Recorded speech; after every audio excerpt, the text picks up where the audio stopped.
Loki sucks and it's overrated. You all thought this was going to be a nice video. Well, too bad. I'm in a bad mood, okay? My favorite player lost in the Copa America final, and I'm taking my anger out on this overrated show. Here's 15 reasons why Loki sucks. Number 1, it's not Thor. Not Thor Ragnarok, because that movie also sucks. The first Thor movie. There's a lot of plot lines that they should have taken from this movie, but they didn't. Bad show. Number 2, Loki's black hair. Loki has black hair and it reminds me of my ex. Not my ex-girlfriend, because she was actually good to me. My ex-crush. Every time I look at his long, luscious hair, it gives me PTSD of being left on red in dry conversations. Maybe it wasn't the latest crush. I don't know, it was one of them. I have a type. Bad show. Number 3, the Hunter chick, whatever, Hunter chick B13, her gets locked up. She's black. I'm black. I don't like this. Wait a second. The chick who locked her up is black. What is this? This is black on black crime. I thought Black Lives Mattered. Bad show. Number 4. Do you know how many movies Owen Wilson has played in? What's it look like we're doing? It's manifest destiny. A lot, okay? One of the characters he voices is Lightning McQueen. What movie is Lightning McQueen in? Cars. What's one of the worst Pixar movies ever? Cars 2. I hate Cars 2. Bad show. Number 5. What letter does Loki start with? L. Who else has the letter L in their name? Eli Manning. Who did Eli Manning play for? The Giants. I hate the Giants. Bad show. This show sucks. 2 out of 10.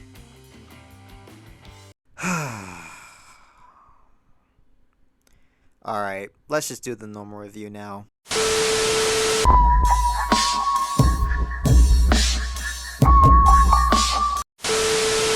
Loki is the 4th installment of Marvel's Phase 4. Usually when these shows come out, I try to go in with as little information as possible.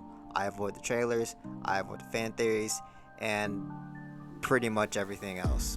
I try to have no expectations in order to not let said expectations ruin my experience of the show. Other than knowing that this show was about Loki, I had no idea what to expect. So, when I saw that we were going to dive into alternate timelines, I was hyped. This show definitely grabs your attention with the different concepts and themes it throws at you, and it really doesn't hold back. It's great to see Marvel embrace the mystical part of the comic book world, and I like it when superhero content gets weird. It's much more appealing to watch, and majority of the shows or movies that do this do a great job. And to be honest, this show and style is really not that surprising. Now, before you click away, let me explain myself. Marvel have this tendency to start off safe. You know what I mean? Look at the Phase 1 movies. I would say 35% of those movies are good until the first Avengers. Actually, no, scratch that. I would say 20% of those movies are good up until the first Avengers. They play it really safe until Avengers comes out. And it wasn't until Guardians of the Galaxy where they start shoving Infinity Stones into people's faces and embracing the wackiness and mystical part of the comic book universe. This is why we get movies like Thor Ragnarok and heck, even this show. Looking at the MCU Disney Plus shows, it follows the same pattern. Wanda and Vision have elements from the show, but if you ask me, they still play it safe with the big bad evil person and a big fight at the end. The show definitely could have dived into some deeper mystical concepts, but by the end of the show, they play it safe, at least in my opinion. With Falcon and the Winter Soldier, it's your usual cap and sunglasses Marvel content. While it did surprise me by dealing with some of the racial parallels that we are dealing in America today, there are still some structural Marvel-like issues with the show, and I can see why people aren't particularly found with it, to an extent. With this show, they found the rhythm. It's the first Avengers movie of Phase 4. They colored outside the lines and made it work. They get weird, they give you themes and concepts that you usually don't see in Marvel movies or shows. It really doesn't hold back. So when I say it's not surprising, that's what I mean. So don't yell at me, okay? Now, getting into the content of this show, as always, the character writing is a 10 out of 10. Even when these movies or shows suck, the characters stand out from the messy and inconsistent content that happens from time to time. But guess what? This show has great content and great characters. Look at that! Loki is amazing, and I cannot emphasize how much I enjoyed his character on screen. Tom Hiddleston does a great job bringing this character to life, and the show gives layers to Loki. Remember, this is the first Avengers Loki. Everything else that we saw in the MCU from this character does not apply to said character because he's a variant.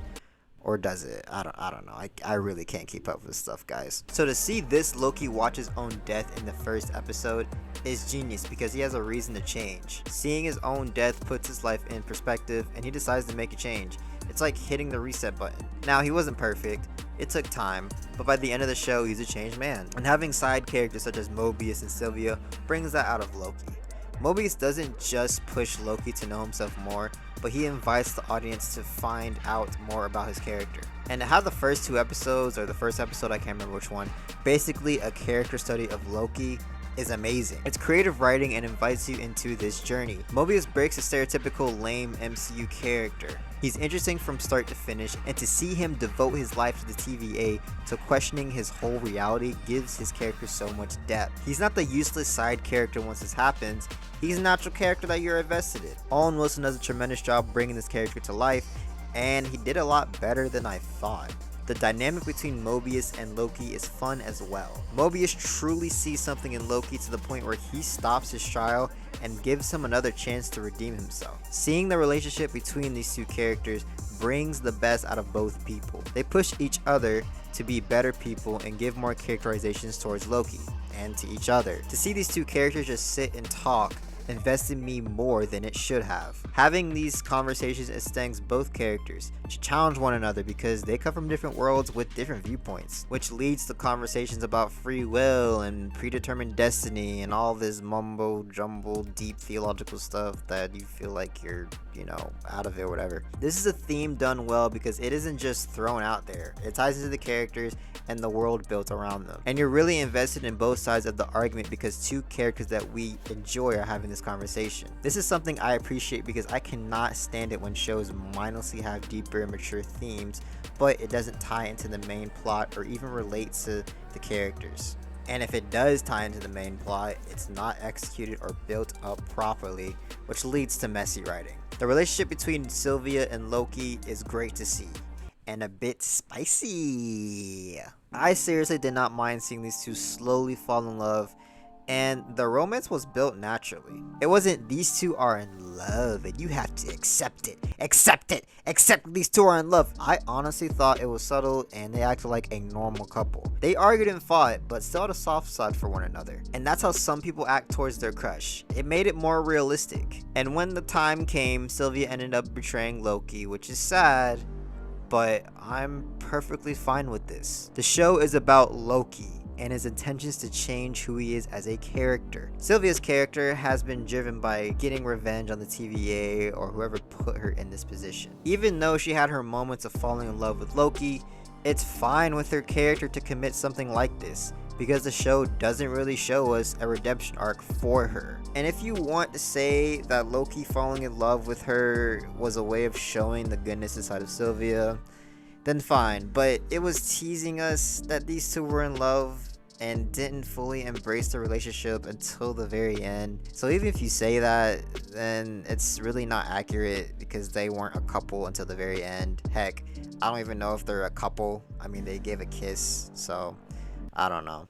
It's complicated, I guess. But anyways, I'm fine with Sylvia stabbing He Who Remains. Speaking of He Who Remains, I love this character. Okay, Jonathan Majors kills his performance and it's engaging to watch. I love the idea of having this big, powerful character that's just exhausted and wants to pass his power on. He's basically like, okay, I've seen enough. I seen everything that I need to see, and I'm just tired now. He's just a tired, powerful being and wants to be free from this burden. And this character wouldn't work so well if Jonathan Majors didn't do a great job, but he did. He added a bit of a wild card to Kang, and I really enjoyed watching it. I also love the fact that the ending of this season was just our characters sitting around and talking. Instead of having this big battle at the end, we just get to see these characters talk and the pacing here is great. It should be boring, especially for a climax, but it's great and it works. As an audience, we need a scene like this because there is a lot to digest. Not only does Sylvia and Loki need to understand the consequences of the choice they will make, the audience needs to understand what's at stake here.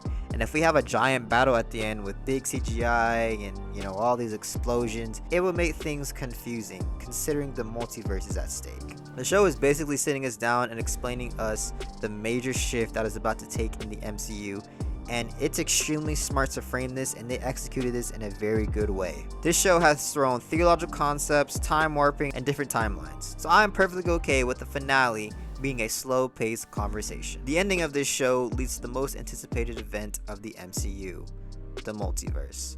This major event changes the scope of the MCU. We're going to see variants, multiple timelines, and other possibilities. So I want you guys to notice something. Marvel has a style. If you look back and think about the MCU movies that have come out, notice the concepts that have been thrown at us.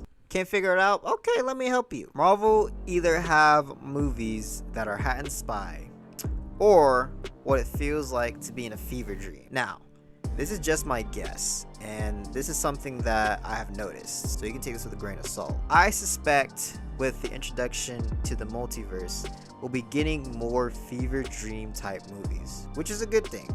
Guardians of the Galaxy, Thor Ragnarok, Infinity War, movies like that, and these are some of the best Marvel movies. Now, I don't mind the hat and spy movies like Captain America, Winter Soldier, or Civil War, but I love it when these Marvel movies get weird, like I said before. The concepts and direction of the fever dream movies are some of the best Marvel movies that I've seen. This is why I get frustrated when movies like Black Widow are released, because I know they can do better. I suspect Marvel will be going all in on these fever dream movies, and I don't know about you guys, but that makes me really excited. What I'm really trying to say is that I really want to see Tobey Maguire, Andrew Garfield, and Tom Holland in a Spider-Man movie. Okay? Okay. In the end, this show took me by surprise. Loki was great to watch, and the other characters added layers to him and to the show. And it changes the scope of the MCU, which is why I think it's the best show on Disney Plus. This show about a villain changes the formula of an entire franchise, and Marvel executed this so well. I honestly don't have a single complaint about this show. I think they did everything great, and the ending was satisfying to watch. Great characters, amazing writing, and a satisfying conclusion.